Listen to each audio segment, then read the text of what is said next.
Hello दोस्तों, आप सभी का फिर से टीवीएल कोचिंग के इसी यूट्यूब में बहुत बहुत स्वागत है। तो दोस्तों, आज का ये वीडियो जो होने वाला है पार्ट 2 अर्थात रैखिक तथा द्विघात समीकरण का जो हम लोग चैप्टर स्टार्ट किए थे, जिसमें हम लोग पार्ट 1 में सिर्फ रैखिक समीकरण के बारे में जान चुके थे। रैखिक समीकरण होता क्या है, इससे रिलेटेड जो भी फैक्ट और कॉन्सेप्ट बनते हैं वो क्या बनते हैं, तो इसको हम लोग काफ़ी विस्तार से जान चुके हैं। और इस वीडियो में जो है हम लोग द्विघात समीकरण के बारे में जानने वाले हैं और इससे रिलेटेड जो भी कॉन्सेप्ट और जो भी फॉर्मूले वगैरह बन जाते हैं जिससे एग्जाम में क्वेश्चन पूछ लिया जाता है, उसके बारे में जानने वाले हैं इस वीडियो में। तो आई होप आप इस वीडियो को अंत तक देखिएगा। और हाँ दोस्तों, हमेशा की तरह आपसे फिर से एक गुजारिश है कि प्लीज़ आप यदि हमारे चैनल पर नए हैं तो कृपया सब्सक्राइब करके बेल आइकन को ऑन कर लीजिएगा, ताकि आने वाले अदर भी वीडियो का नोटिफिकेशन सबसे पहले आप तक जाएगा और आप आसानी से हमारे हर वीडियो को देख पाइएगा। क्योंकि हम इसी ITI और पॉलिटेक्निक इंट्रेंस एग्जाम जो होता है बिहार में, इससे रिलेटेड जो भी आपके न्यूज़ होते हैं या फिर जो भी स्टडी मटेरियल वगैरह होता है, हम इस चैनल पर अपलोड करते हैं। ओके, तो आई होप आप हमारी बातों को समझ गए होंगे। तो चलिए शुरू करते हैं और देखते हैं हमारा आज का टॉपिक द्विघात समीकरण है क्या, इससे रिलेटेड जो भी कॉन्सेप्ट है वो क्या है। तो आई होप आप यहाँ पे बोर्ड पे जो है देख पा रहे हैं, कुछ स्टेटमेंट हम यहाँ पे लिखे हैं जिससे जो है आपको समझाने में हमें भी जो है सहूलियत प्राप्त हो सके और आपको हम आसानी से समझा सकें। तो फर्स्ट ऑफ ऑल बात आती है द्विघात समीकरण की। तो इसके पहले हम लोग समीकरण के बारे में जान चुके थे कि आखिर समीकरण होते क्या है। तो समीकरण के बारे में हम कैसे जाने थे कि समीकरण वह ऐसा व्यंजक जिसमें चर तथा अचर दोनों पद सम्मिलित होते हैं और उसमें बराबर का जो है इक्वल टू का भी चिन्ह जो है इन्वॉल्व होता है। यानी कि इसको कैसे हम डिफाइन किए थे कि चर तथा अचर पदों के मिलने से बना वह व्यंजक जिसमें इक्वल टू का चिन्ह अर्थात बराबर का भी चिन्ह हो, वो आपका समीकरण होता है। तो समीकरण और रैखिक समीकरण के बारे में चर्चा कर चुके थे कि किस प्रकार के रैखिक समीकरण होते हैं और कौन कौन होते हैं। एक चर वाले रैखिक समीकरण, दो चर वाले रैखिक समीकरण, ये सारी बातें हम लोग जान चुके थे। लेकिन यहाँ पे हम लोग द्विघात समीकरण के बारे में तनिक भी चर्चा नहीं किए थे। तो आज का ये वीडियो द्विघात समीकरण अर्थात इसके बारे में हम लोग जानने वाले हैं। तो द्विघात समीकरण की फर्स्ट ऑफ ऑल बात करें तो दोस्तों, एक समीकरण जो है आपको यहाँ पे स्क्रीन पे दिख रहा होगा, ax² + bx + c = 0। तो इसी के फॉर्म में जो भी आपका इक्वेशन दिखेगा वो आपका द्विघात समीकरण होता है। इसी के फॉर्म में जो भी आपका इक्वेशन कहीं भी बुक में दिखेगा वो सारे क्या होते हैं, द्विघात समीकरण। द्विघात दो, द्वि मतलब दो और घात मतलब पावर। आई होप कि आप यहाँ पे समझ पा रहे होंगे, घात मतलब पावर भी आप सिंपल लैंग्वेज में आप कह सकते हैं। तो यहाँ पे ax², तो सबसे इसमें अधिकतम घात क्या है, दुए ना है, तो दो, ये द्विघात समीकरण हो गया। यदि यहाँ पे 3 रहता तो ये त्रिघातीय जो है समीकरण हो जाता है, 3 घात वाला समीकरण हो जाता। यहाँ पे यदि 1 भी नहीं होता तो एक घातीय समीकरण होता। तो यहाँ पे 2 घात है, यानी कि पावर में 2 है, इसलिए इसे हम क्या कहेंगे, द्विघातीय समीकरण, द्विघातीय समीकरण। और द्विघातीय समीकरण को हम लोग ऐसे भी लिख सकते हैं, ax² + c या फिर + b = 0। ये भी आपका द्विघातीय समीकरण है, क्योंकि इसका भी पावर 2 है।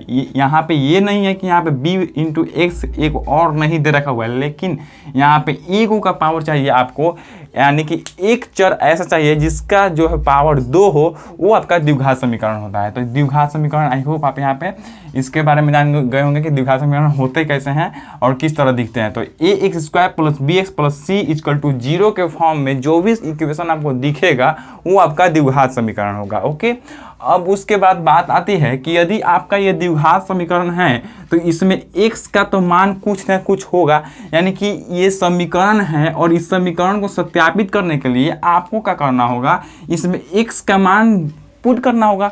x का मान क्या पुट करना होगा, x का मान ऐसा पुट करना होगा, यानी कि ऐसा मान यहाँ पे x का रखना होगा कि ताकि इन सबको जोड़ने पर बराबर में 0 आ जाए, यानी कि इन सब का मान 0 आ जाए। तो इसके लिए जो है हम मूल पढ़ते हैं, यानी कि द्विघात समीकरण के मूल, तो वो मूल वही होते हैं जो इसको सत्यापित करते हैं, सेटिस्फाई करते हैं कि उसको उसके, यानी कि मूल का मतलब क्या होता है, हम यहाँ पे ये समझाने का आपका प्रयास कर रहे हैं।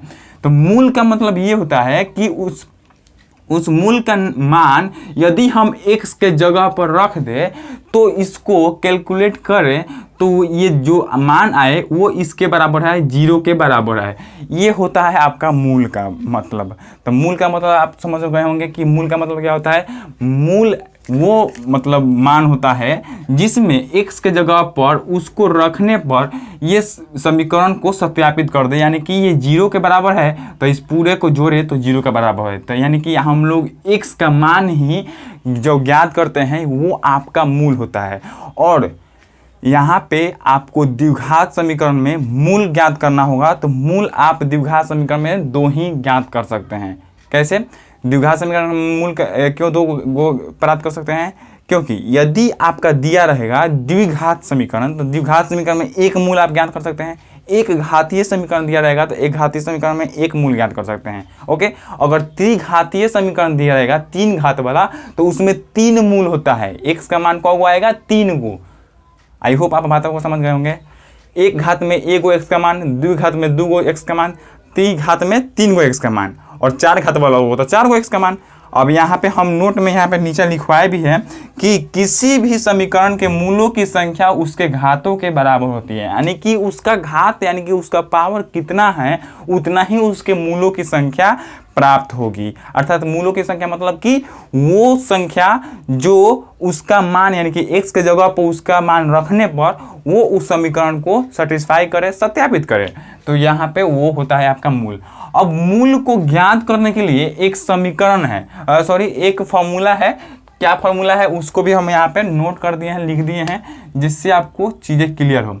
2 मूल ज्ञात करने के लिए आपका होता है formula -b plus minus √b² - 4ac/2 ए माइनस। हम लोग क्या माइनस प्लस क्यों लिखे हैं? क्योंकि यहाँ पे 2 गो मूल ज्ञात करने के लिए एक बार प्लस करना पड़ेगा और एक बार माइनस करना पड़ेगा, इसलिए हम यहाँ पे माइनस प्लस माइनस एक ही साथ लिख दिए हैं। या फिर आप कैसे लिख सकते हैं, एक बार प्लस लिख दीजिए या फिर यहाँ पे साइड में माइनस वाला फॉर्मूला लिख दीजिए। तो वो आपका दोनों मूल ज्ञात करने का फॉर्मूला हो गया। और बात आती है यहाँ पे b² - 4ac, तो ये आपका विविक्तर होता है जिसे हम लोग d से डिनोट करते हैं और इसका नाम इंग्लिश नेम डिटर्मिनेंट होता है। क्या होता है? डिटर्मिनेंट।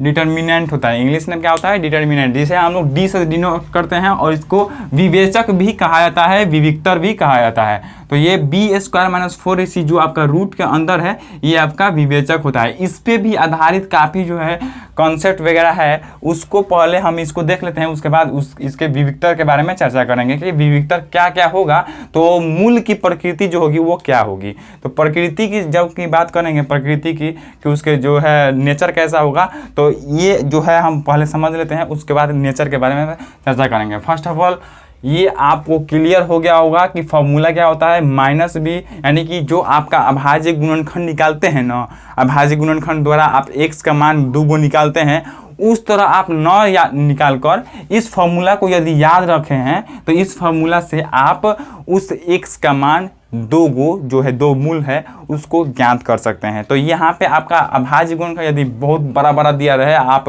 तोड़ने नहीं आ रहा है आपको अभाज्य गुणनखंड द्वारा, तो आप क्या कर सकते हैं, इस फॉर्मूले पर जो है मान को पुट करके और आप आसानी से x का मान 2 गो निकाल सकते हैं, अर्थात दोनों मूल को ज्ञात कर सकते हैं। अब उसके बाद जो है सेकेंड पॉइंट आता है, यदि 2 मूल अल्फा तथा बीटा हो तो अब देखिए यहाँ पे यदि आपका ये समीकरण द्विघात समीकरण है, इसमें यानी कि x का मान जो है एगो अल्फा हो और एगो आपका बीटा हो, यानी कि एगो x का मान जो है अल्फा है और एगो x का मान जो है बीटा है, यानी कि 2 मूल आपका एगो अल्फा एगो बीटा हो ज्ञात हो, तो मूलों का योग यानी कि दोनों मूलों का योग अल्फा प्लस बीटा जो होता है आपका -b/a होता है। क्या होता है? -b/a होता है। अब देखिए इसको यदि लैंग्वेज में लिखने का प्रयास कीजिएगा तो -b कहाँ है? -b यहाँ पे है ना, तो इसको हम लैंग्वेज में कैसे लिख सकते हैं? माइनस और x का गुणांक, क्या लिख सकते हैं? x का गुणांक और बट्टा में a कहाँ है? यहाँ पे है। ये किसका गुणांक है? x² का गुणांक पे। इसको लैंग्वेज में कैसे लिख सकते हैं? x² का गुणांक। तो आप यदि ये याद करें माइनस एक्स का गुणांक या फिर बटा में एक्स स्क्वायर का गुणांक या फिर minus B by a direct यहाँ पे याद रखें, ये दोनों बात सेम ही होता है। यदि आपको मूल ज्ञात नहीं हो, आपको मूल ज्ञात नहीं है कि आखिर इस समीकरण का मूल क्या क्या है, तो आप यदि अल्फा और प्लस बीटा यानी कि मूलों के योग के बात की चर्चा कर रहे हैं, तो आप मूल को न ज्ञात करके, एक तो है कि आप मूल को ज्ञात करिए कीजिए उस समीकरण का, इस समीकरण के दोनों मूल को ज्ञात कीजिए और फिर उसको जोड़ दीजिए तो वो आपका मूल का योग हो जाएगा। लेकिन यदि आपको इस मूल को ज्ञात करने नहीं आ रहा है और आपसे पूछा गया है क्वेश्चन में कि अल्फा प्लस बीटा अर्थात दोनों मूलों का योग ज्ञात करें, तो आप क्या कर सकते हैं, डायरेक्ट ये वाला फॉर्मूला यूज करके आप ज्ञात कर सकते हैं, minus B by a minus x का गुणांक बटा एक्स स्क्वायर का गुणांक। आई होप आप यहाँ पे अंडरस्टैंड कर चुके होंगे। अब यहाँ पे आता है दूसरी बात, मूलों का गुणनफल, यानी कि दोनों मूल जो है आपका अल्फा और बीटा, उन दोनों का गुणनफल क्या होगा, अर्थात अल्फा इंटू बीटा आपका क्या होगा। तो अल्फा इंटू बीटा की बात जब आता है तो हम लोग क्या कहते हैं, C by A, alpha into beta equal to क्या होता है, सी बाई ए। और यदि हम इसे लैंग्वेज में लिखने का प्रयास करें जिस प्रकार इसको लिखे हैं, तो हम क्या कर सकते हैं, सी क्या है यहाँ पे अचर पद है ना, तो यहाँ पे क्या कर सकते हैं, अचर पद बटा ए क्या है आपका एक्स स्क्वायर का गुणांक, तो यहाँ पे क्या कर सकते हैं, एक्स स्क्वायर का गुणांक।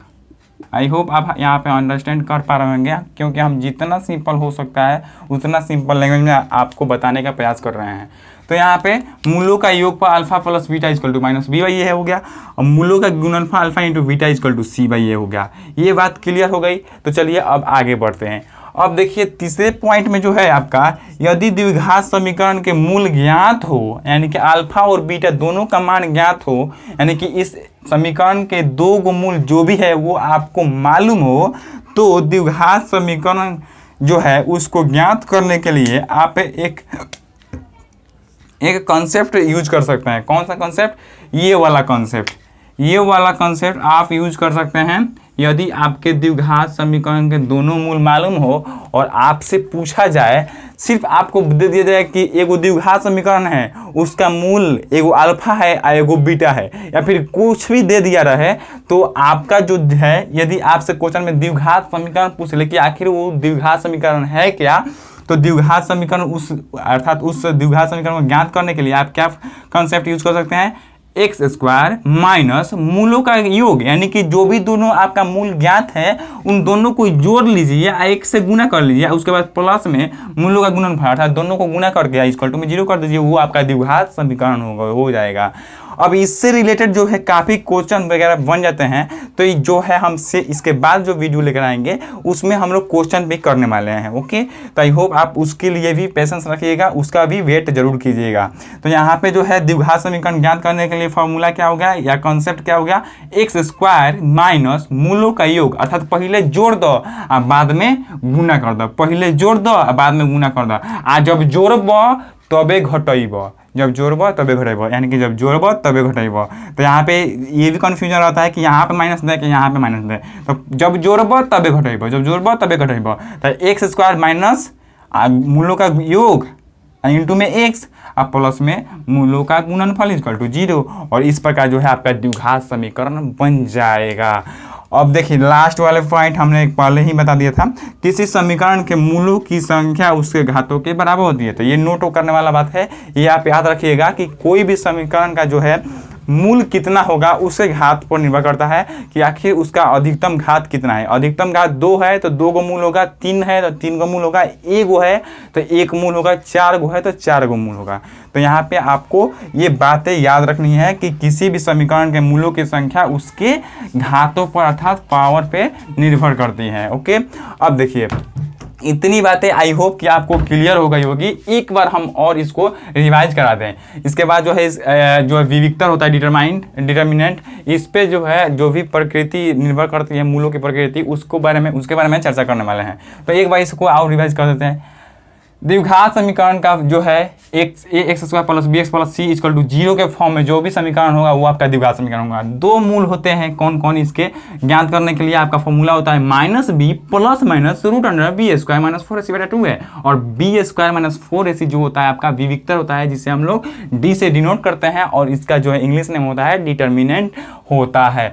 यदि सेकंड पॉइंट की बात करें तो सेकंड पॉइंट में यदि दो मूल अल्फा और बीटा ज्ञात हो, अर्थात इस समीकरण के दोनों मूल ज्ञात हो, एक अल्फा एक बीटा, तो हमको योग यानी कि दोनों मूल का योग जो है ज्ञात करना हो, तो आप जो है इसका मूल न ज्ञात कर सिर्फ जो है माइनस बी बाई ए के फॉर्मूले पे आप ए और बी का जगह पर जो भी मान है उसको पुट कर दीजिएगा, तो वो आपका दोनों मूलों के योगफल के बराबर हो जाएगा। तो माइनस बी बाई ए अर्थात माइनस एक्स का गुणांक बटा एक्स स्क्वायर का गुणांक जो है आपका मूलों का योगफल का फॉर्मूला हो गया। मूलों का गुणनफल alpha into beta equal to C by A अर्थात अचर पद बटा एक्स स्क्वायर का गुणांक। यहाँ पे अचर पद यानी कि ये वाला अचर पद, अचर पद हम इसके पहले वाले वीडियो में ही बता चुके थे कि अचर पद क्या होता है। तो अचर पद वो पद होता है जिसका मान कभी नहीं बदलता है, वो यहाँ पे जितना ही है वो चंद्रमा पे भी उतना ही मान रहेगा उसका, अर्थात 1 2 3 4 5 6 7 8 आप जो गिनती की संख्याओं को पढ़ते हैं वो सारे अचर पद होते हैं, और जो एक्स वाई जेड आप मानते हैं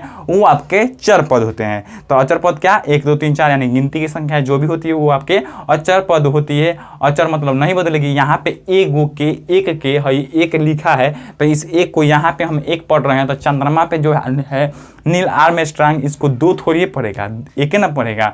यहाँ पे 2 है तो चंद्रमा पे राकेश शर्मा जो है 2 ना पढ़ेगा कि 1 पढ़ेगा, नहीं ना पढ़ेगा। तो यानी कि वो मान जिसका मान कहीं भी अपरिवर्तित रहे, बदले ना, वो आपका अचर पद होता है। तो यहाँ पे जो है अचर पद क्या होते हैं, जो 1 2 3 4 5 6 7 8 9 10 इसी तरह के टाइप के दिए रहेंगे, वो आपके अचर पद होते हैं बटा एक्स स्क्वायर का गुणांक। यानी कि यहाँ पे चर पद जो है एक्स स्क्वायर, इसका गुणांक जो भी रहेगा वो बटा में हो जाएगा। तो इस प्रकार इसको फॉर्मूले को याद रखिएगा। ये काफी महत्वपूर्ण फॉर्मूला है, इस पे आधारित काफी क्वेश्चन क्रिएट होने वाले हैं और बनने भी वाले हैं। यदि आप इसको नहीं याद रखते हैं तो आप बहुत बड़ी गलती करते हैं। यदि द्विघात समीकरण के मूल ज्ञात हो तब द्विघात समीकरण बराबर क्या होता है, तो द्विघात समीकरण के दोनों मूल यदि ज्ञात हो तो द्विघात समीकरण ज्ञात करने के लिए आपका एक्स स्क्वायर और माइनस यानी कि घटावा तरह तो जोड़बो करा, तो मूलों का योगफल आप प्लस में मूलों का गुणनफल इक्वल टू 0। तो वही हम लिखे हैं एक्स स्क्वायर माइनस मूलों का योग इंटू एक्स प्लस मूलों का गुणनफल इक्वल टू 0। यानी कि जब घटावत कंफ्यूजन प्लस माइनस में हो रहा है तो आप देखिएगा कि जब जोड़ रहे हैं ना तबे ना घटाते हैं, जोड़ रहे हैं तो घटाते हैं, जोड़ रहे हैं तो घटाते हैं, जोड़ रहे हैं तो घटाते हैं, तो जोड़ता नहीं तब घटावता नहीं था, इसलिए जब जोड़ रहे हैं तबे घटा रहे हैं। इसलिए यहाँ पे माइनस जो रहेगा वो आपका जोड़ने वाले के आगे रहेगा और मूलों का गुणनफल के आगे प्लस रहेगा। इस तरह जो है बराबर में इक्वल टू रखकर उस द्विघात समीकरण को ज्ञात कर लेंगे। लास्ट पॉइंट, किसी समीकरण के मूलों की संख्या उससे घातों के बराबर होती है। यानी कि यदि आपसे पूछा जाए कि इस समीकरण के मूलों की संख्या बताइए, तो उसको घात को डायरेक्ट देखिएगा कि सबसे अधिकतम घात कितना है। यदि 3 गो रहेगा तो उसका मूलों की संख्या 3 गो होगा, 2 गो रहेगा 2 गो होगा। तो दोस्तों एक्चुअली लाइट जाने की वजह से थोड़ा सा यहाँ पे कट करना पड़ा। तो हम लोग क्या थे, लास्ट वाले पॉइंट पर थे, डिवीजन में। तो यहाँ पे किसी समीकरण के मूल की संख्या उसके घातों के बराबर होती है, अर्थात घात यानी कि कोई भी समीकरण देखिएगा उसमें यदि आपको मूलों की संख्या मालूम करना हो तो उसका सबसे अधिकतम घात को देखिएगा कि अधिकतम घात कितना है। यदि 2 है तो 2 गो मूल होगा, 3 है तो 3 गो होगा, 1 गो है तो 1 गो मूल होगा। तो आई होप आप यहाँ पर इतना बात जो है समझ गए। यदि आप स्क्रीनशॉट लेना चाहते हैं तो ले लीजिए और अपने कॉपी नोटबुक में नोट कर लीजिए। ओके, अब चलते हैं अगले पॉइंट की तरफ, यानी कि मूलों की प्रकृति क्या होती है कि कब क्या होगा, अर्थात ये डिटर्मिनेंट जो होता है विविक्तर, इस पे जो है मूलों की प्रकृति निर्भर करती है। यानी कि विविक्तर का मान जो आएगा, यानी कि इससे रिलेटेड ही जो है जो भी कॉन्सेप्ट बनेंगे वो आपके प्रकृति से रिलेटेड बनेंगे। तो इसके बाद अब जो है हम लोग विविक्तर से रिलेटेड जो प्रकृति यानी कि मूलों की प्रकृति यानी कि उसका नेचर क्या होगा, कब क्या होगा उसका नेचर, उससे रिलेटेड जो है फैक्ट उसको समझने का प्रयास करते हैं। तो इतना हो गया, चलिए आगे बढ़ते हैं। तो दोस्तों अगला जो पॉइंट है हम लोगों का मूलों की प्रकृति, अर्थात जो है नेचर ऑफ रूट्स, यानी कि जो मूल होंगे उसकी प्रकृति कब क्या होगी उसके बारे में जो है अब हम लोग जानने का प्रयास करते हैं।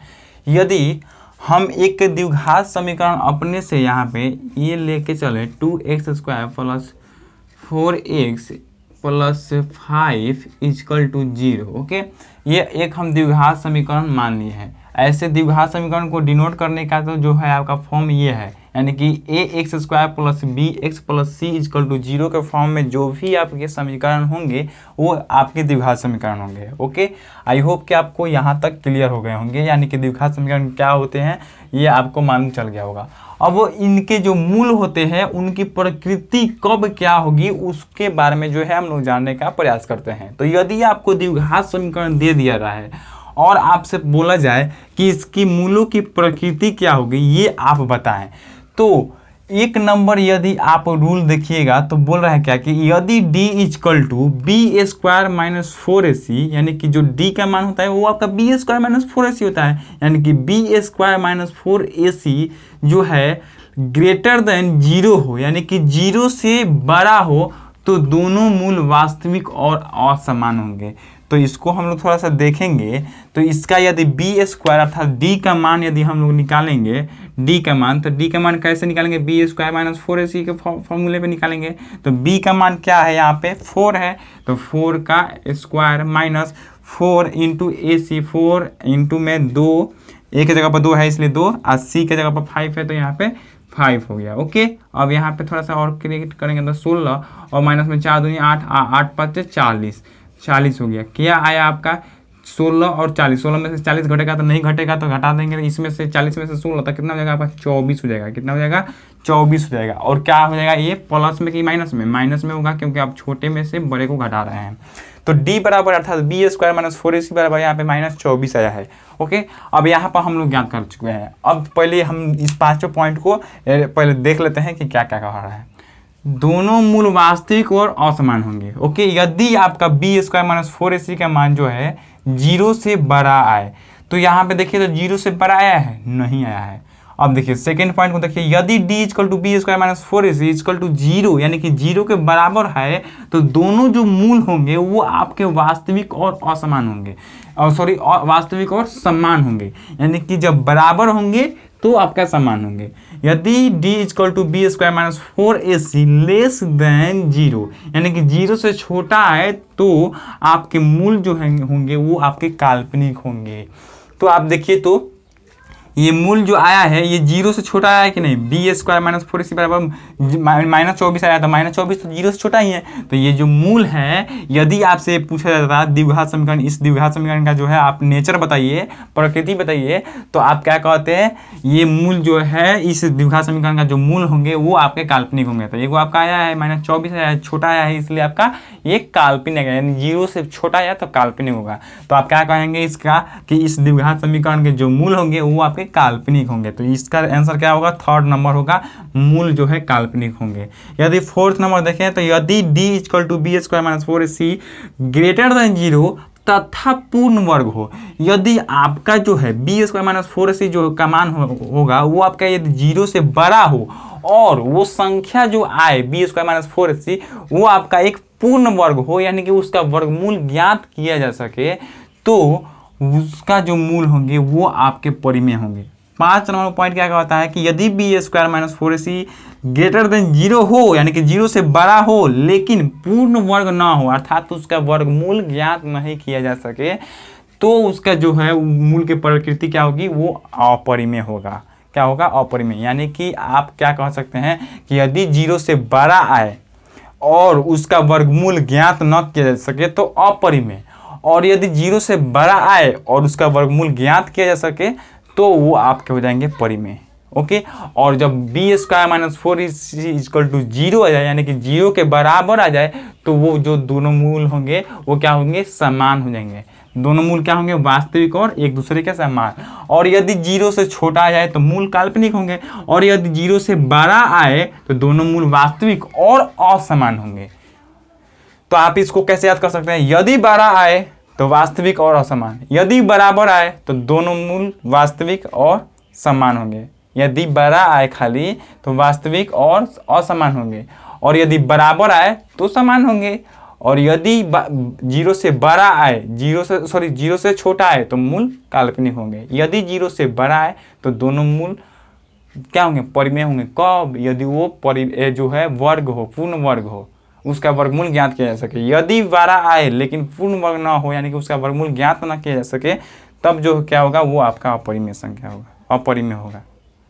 तो आई होप आप यहाँ तक की बातों को क्लियर कर चुके हैं, ठीक हो चुके होंगे। तो यहाँ पे हम लोगों को इतना ही जो है द्विघात समीकरण में जानना है, और जो भी हमारा जो है क्वेश्चन से रिलेटेड जो भी फैक्ट था वो हम लोग जान चुके हैं। अब जो है अदर वीडियो जो है हम लोग अपलोड करेंगे, लाएंगे आपके सामने, उसमें जो है इससे रिलेटेड जो भी क्वेश्चन बनते हैं उसको काफ़ी विस्तार से और काफ़ी कॉन्सेप्ट के तहत जो है समझने का प्रयास करेंगे। तो आई होप आपको ये पूरा सेशन अच्छा लगा होगा। अच्छा लगा होगा तो लाइक कर दीजिएगा, और चैनल पर नए हैं तो सब्सक्राइब करके बेल आइकन को ऑन कर लीजिएगा, और दोस्तों में अधिक से अधिक शेयर करने का प्रयास कीजिएगा। ओके, तो चलिए इतना ही रहने देते हैं। धन्यवाद, जय हिंद।